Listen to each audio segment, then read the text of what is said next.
Hi friends आपनको स्वागत जनाऊँगी आम YouTube channel SN TV Odia को। तो देखो सीबीएसई पिलामानंकर मुझेपरी टाइटल और थंबनेल देइथिली कि सेमानंकर बहुत बड़ परिवर्तन हेबाकु जाउची।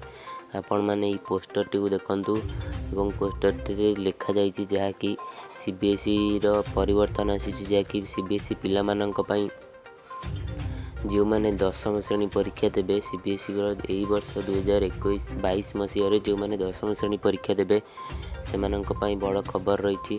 वीडियो शेष पर्यंत देखूँ, वीडियो को लाइक करूँ, शेयर करूँ, सब्सक्राइब करूँ।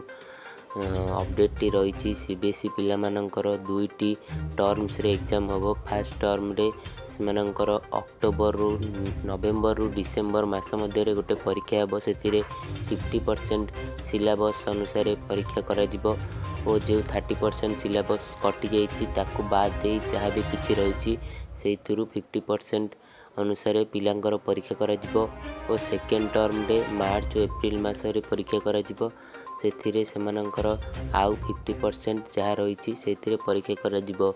यह करिवार उद्देश्य होछि जदि कोविड परिस्थिति सेतबेले तृतीय लहर आसी मैट्रिक परीक्षा ए वर्ष भली होई न पारे तेबे सेमाने एही दुईटी परीक्षा को नहीं मार्क मूल्यांकन देबे।